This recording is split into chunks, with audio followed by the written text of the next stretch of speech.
Yeah. You've let go of some relationships after I'm reading this book? currently in the middle of trying to figure some of that out right now with certain relationships. And I guess the hardest part is because, well, one, something that was taught to me was, don't hold on to relationships that are just you're holding on to because they're the longest relationship you've had. It doesn't necessarily mean that that person or that relationship is adding value to each other.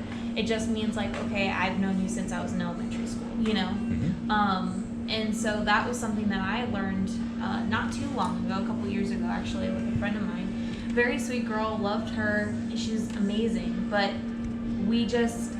there was no adding value to each other, and there was not, a lot that was, there was not a lot to that relationship. And so, slowly just like letting it try to just work itself out, and it ended up, we communicate occasionally here and there, but it's not like, hey, let's go hang out, let's go do this, because we're in two different places in our life right now, and that's okay. I think growing up, that's not really taught. That's not really like, you just kind of just get hurt because you feel like everything's about you in a way, like, okay, so that person's not talking to me because I'm so horrible and I'm so bad and all this stuff, but not necessarily.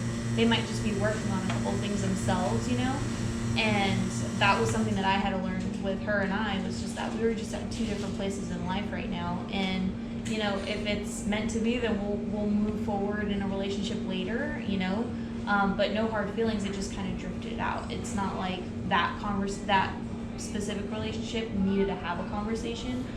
However, there are some conversations that I feel like I do need to start having soon with certain people in my life that have a little bit more narcissistic kind of tendencies. And Narcissistic means like they're about themselves, pretty much?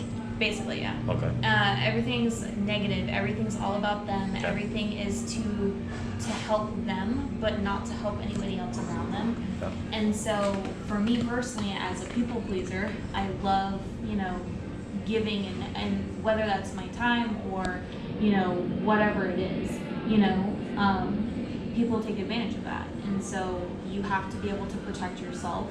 And so, having a conversation with somebody like that is, I think, a little bit more necessary in those types of situations. But I feel like that conversation would be more so like, you have to make sure that you're personally strong enough to handle yourself in a situation like that. Because there's going to be things that are going to come up that you need to stand firm on. Yeah. So just to like interject too, something a little bit about me. I've been on the negative side of like the whole intergender relationships, like the stuff that's happening now. I think is bad. I don't think you guys understand, because I know you guys are like involved in super positivity. Mm-hmm. So my thing would be, rather than jumping into the negative, is there positive things that you'd like to share with the world in terms of keeping a good relationship, establishing a good relationship, or even creating from the beginning, right? So from the get-go, is there something that you'd like to communicate so people could begin establishing healthier relationships versus talking about the negative and what's going on? Yeah. Can you guys speak on that a little bit? I definitely believe that it boils down to what I think, and I'm going based off of the books that I've read, right? Because I don't want to talk about from assumptions. I'm talking about from people who, the first and foremost, the way in which I look at a book is, that author invested 10, 20, in many cases a lifetime to accumulate that information and put it in a book that, we read in maybe a month, 2 months, 3 months. Yeah. So I try to think about from the 10 Critical Laws of Relationship standpoint, from other books in regarding relationship standpoint. So I think it boils down to intentionality, right? I think when I think about the relationships that I have, right, number one is, what do I bring to the relationship? The book talks about takers and talks about givers.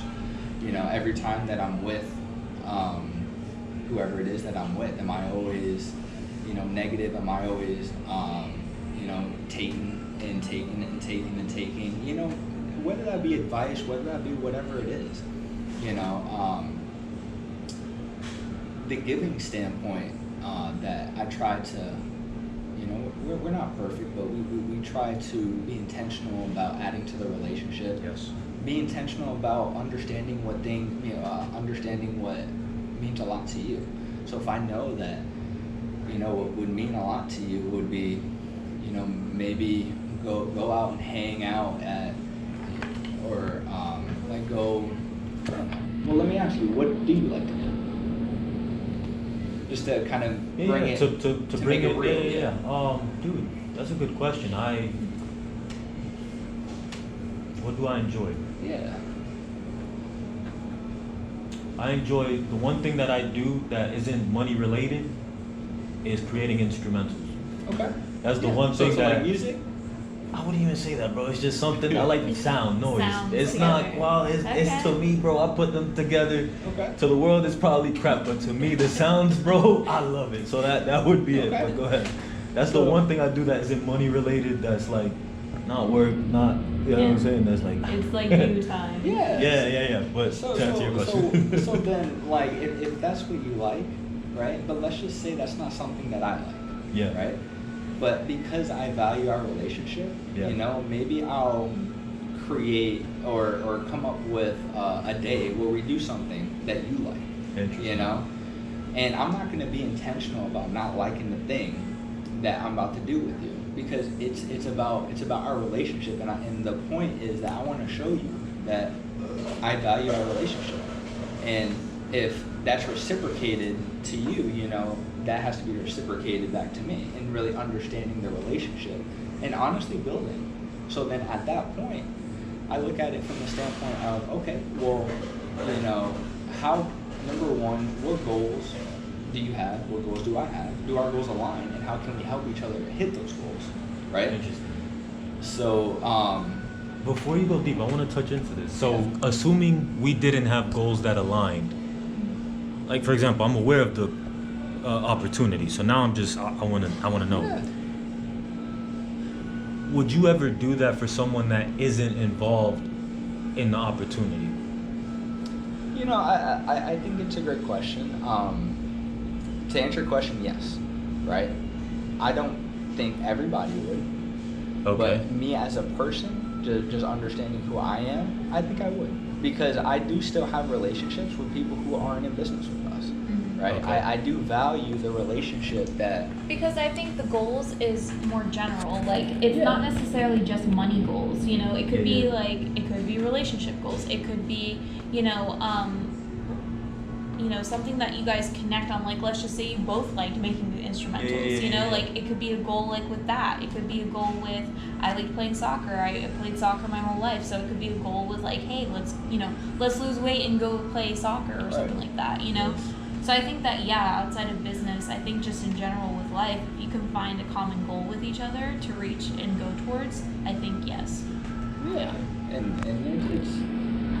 I think it's what I always try to ask myself in all the relationships that I have is I to not become a conceited, all about me individual. I ask, what am I bringing to this relationship? What am I bringing to this What relationship? am I bringing to this relationship? Yeah. I don't think it's a bad question to ask yourself from time to time, and I think that if you're intentional about adding to the relationship,